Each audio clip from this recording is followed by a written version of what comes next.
جو تقدیر میں لکھا ہے وہ مل کر رہے گا. جتنی دولت اللہ نے لکھی ہے وہ مل کر رہے گی, وہ ملے گی. ہم جو کچھ بھی کر لیں, ساری دنیا جمع ہو جائے,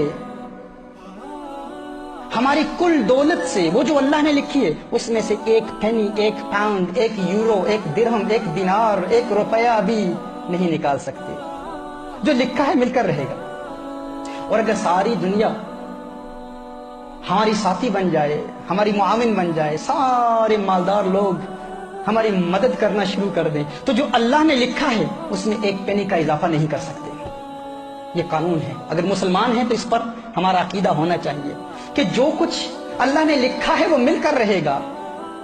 اگر آپ آج غریب ہیں تو مت سمجھیے کہ آپ اس لیے غریب ہیں کیونکہ آپ زندگی میں کوئی ایسا بڑا کام نہیں کر پائے, اپنا اہل تھے اس لیے غریب ہیں. نہ, آپ غریب ہیں کیونکہ جتنا آپ کے لیے اللہ نے لکھا ہے وہی ملنا تھا. اگر کوئی ملٹی ملینئر ہے اور سمجھتا ہے کہ میں اپنی فہم اور فراست, ادراک اور شعور اور اپنے مناسب فیصلوں کی بنیاد پر میں ملینئر بن چکا ہوں, نہ, تو ملینئر ہے.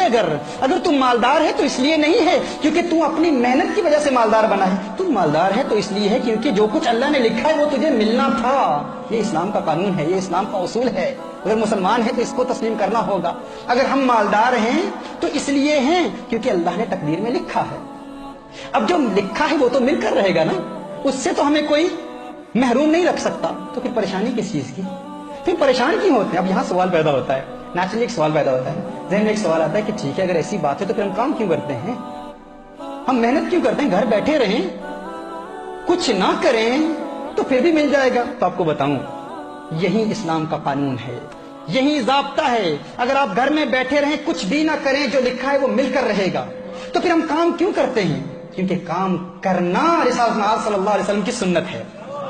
محنت کرنا, اور محنت کے ذریعے وہ جو اللہ نے لکھا ہے وہ تو ملے گا, لیکن محنت کے ذریعے اس کے حصول کے لیے حلال روزگار کمانے کے لیے کوشش کرنا, یہ کوشش میرے آقا کی سنت ہے, یہ عبادت ہے, اس پر ثواب ملتا ہے. ہم اس لیے کام نہیں کرتے کیونکہ جو اللہ نے لکھا ہے اس پر اضافہ ہوگا, نہ, یہ قانون نہیں ہے.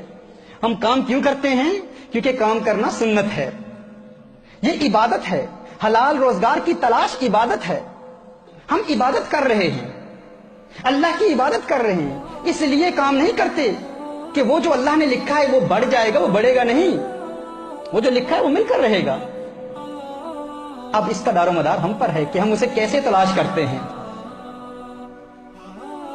حلال ذریعے سے تلاش کرتے ہیں یا حرام کے ذریعے تلاش کرتے ہیں, وہ تو ملے گا, الٹیمیٹلی وہ ملے گا جو اللہ نے لکھا ہے ہمارے لیے. تو جو ملے گا اس کے لیے پھر ہم گناہ کیوں کریں؟ اس کے حصول کے لیے حرام کاروبار میں کیوں ملوث ہوں؟ اللہ عز و جل نے جو لکھا ہے وہ مل کر رہے گا. مجھے یہاں ایک واقعہ یاد آ رہا ہے.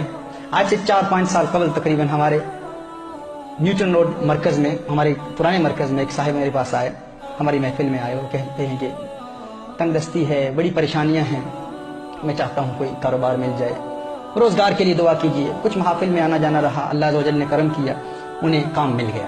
میں نے ان سے پوچھا, میں نے سوال کیا کہ کیسا ہے روزگار, کیسے چل رہا ہے؟ تو انہوں نے کہا اللہ کے کرم سے الحمدللہ محافل کی برکت سے کام مل گیا ہے اور اچھا کام چل رہا ہے الحمدللہ, محفلوں میں آتا ہوں, اس کی برکت سے سب کچھ ہو رہا ہے. میں نے ان سے کہا کہ بتائیں تو عبادات کا سلسلہ کیسے ہے؟ کہا نہیں, ایک مسئلہ ہے, وہاں پر جو میرا امپلائر ہے وہ مجھے نماز نہیں پڑھنے دیتا, عبادت نہیں کرنے دیتا. میں نے کہا اچھا, عبادت نہیں کرنے دیتا تو آپ کو تو کام چھوڑنا چاہیے تھا. میں نے کہا نہیں, ارے اتنی محفلوں میں آ کر, اتنی مدت کے بعد, اتنی کوشش کے بعد, اتنی جد و جہد کے بعد, اتنی دعاؤں کے بعد آج کام ملا ہے اور آپ کہتے ہیں کہ نماز کے لیے کام چھوڑ دوں. میں نے کہا آپ کام کیوں کرتے ہیں؟ کہتے ہیں اس لیے کرتا ہوں تاکہ روزگار ملے, تاکہ دولت ملے, تاکہ اپنے گھر کے اخراجات چلا سکوں, گھر چلا سکوں. میں نے کہا نہ, کام کرنے کا مقصد یہ نہیں ہے, وہ تو ملنا ہی ہے. ہم کام فقط اس لیے کرتے ہیں کیونکہ کام کرنا سنت ہے, وہ جو اللہ نے لکھا ہے وہ تو مل کر رہے گا.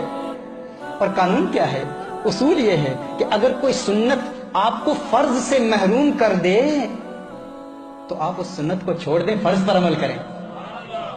اب کام کرنا سنت ہے, نماز پڑھنا فرض ہے. دیکھیے, آپ مثال کے طور پر عصر کی نماز شروع ہوتی ہے 5 to 3, سمجھ لیں مثال کے طور پر, اور آپ نے ظہر کی نماز ادا نہیں کی,